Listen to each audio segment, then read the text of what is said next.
670 KBOI, Nate Shellman here, along with a friend of the show, a friend of the station, McHugh Olson. McHugh, welcome. Thank you. It's good to be here. Now, who's the good-looking woman with you? The good-looking woman with me.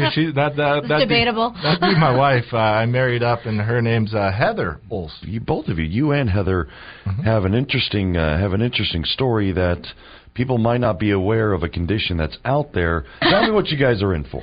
We have a daughter who's 15 months old who was born with congenital hydrocephalus, and what that is water on the brain, for lack of a better term.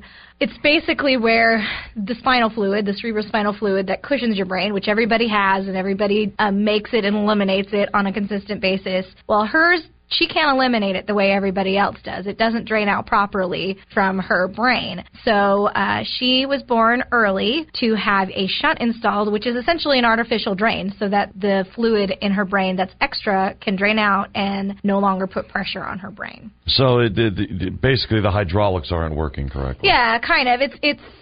You can liken it to a plugged-up sink. It's basically backed up, and all that fluid is building up and building up. And in a sink, it can overflow, but in your brain, there's nowhere for it to go, so it just puts a lot of pressure on it. And this is the way your child was born. Yes.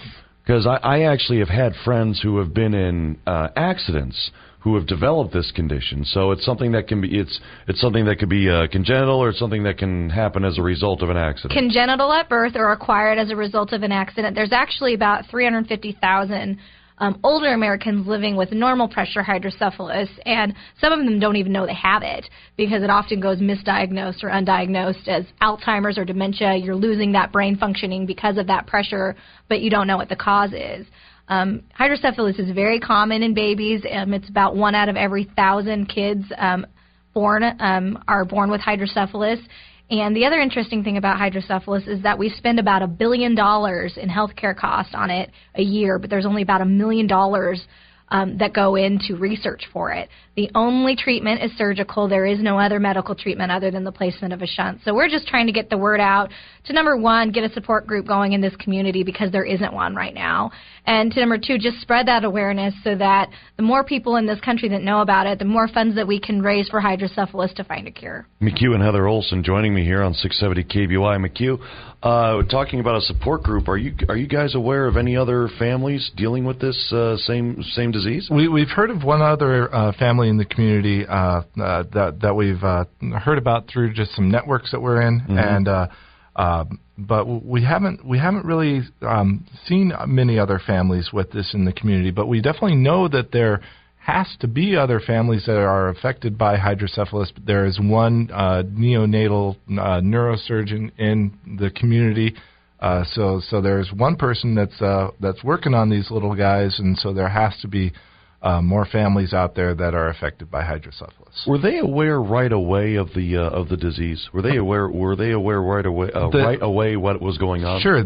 We found out when we were 20 weeks along. We took our other child in to see if we were having a boy or a girl, and the ultrasound tech just stopped midstream and said, I need to go and chat with some folks, and so that's when you get hit upside the head with a 2x4, and then we're going to weekly ultrasounds to check our child's head size because it was diagnosed at 20 weeks. And so Tessa, her head size kept growing and growing and growing, and when we were 32 weeks along, her head size was a term baby. So at that point we had to deliver because it was time to get her out and get her shunted. So we had a C-section, and then 3 days later she was in for brain surgery. So now we cover healthcare costs all the time, the cost of healthcare, throughout, and I've unfortunately come to know quite a number of parents who've had to spend quite a bit of money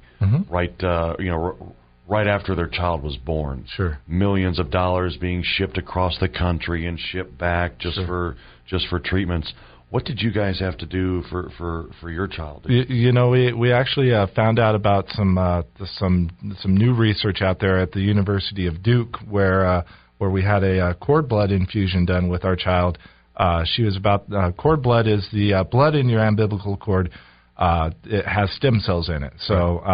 So the research out there that's very new says that, stem cells might be able to cross the blood-brain barrier and help repair damaged tissue. So Heather and I found out on a Thursday that we were having tests on a Saturday, so we said, hey, let's overnight a blood kit so that we can do this, and banked her cord blood. That's expensive in itself just to freeze that stuff and to get it all prepared.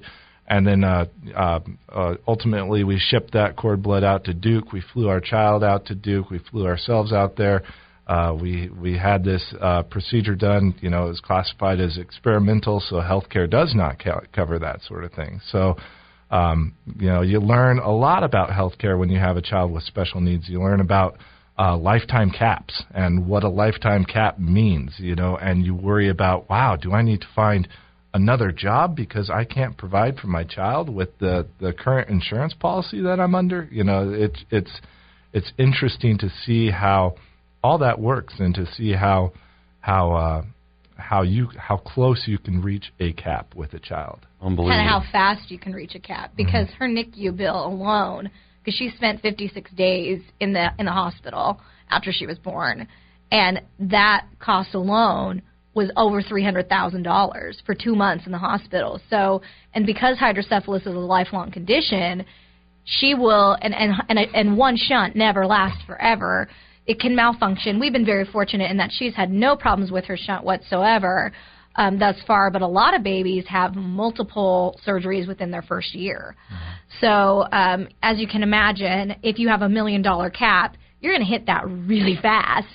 But we went out to Duke to do the cord blood infusion, even though we knew we were going to basically be paying for it ourselves, because when we sat down to talk about it, we said, well, we don't know if this is going to work, but we don't want to be kicking ourselves later if it could help her. So we just said, we're going to do everything in our power to give her the best possible chance for the best possible outcome. So you guys are able to look in the mirror now and say, we did everything. We did everything. And because we did everything, not only does McHugh have to give up his left leg, but the health now, she seems to be a normal little gal. At the same time, we have been very fortunate and very blessed in how well she's done the last year plus 3 months. I mean, hydrocephalus is so interesting in that it can be so varying in how it affects you.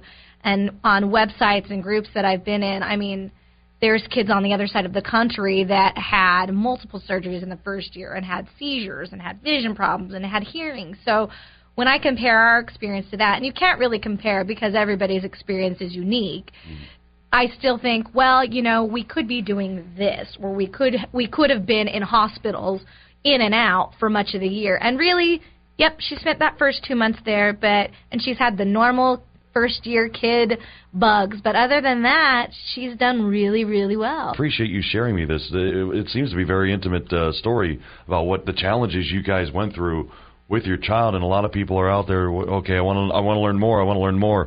Hydroassociation.org. That's hydroassoc.org for the Hydrocephalus Association, or you can call them 888-598-3789. That's where you can get a bunch of different information on hydrocephalus, and of course they're always taking donations to help with research. Yeah, our main purpose in being here today is hopefully to just get some awareness and some buzz going in the community about this, because we don't have any support groups in this area. There's no awareness walks, there's no awareness campaigns.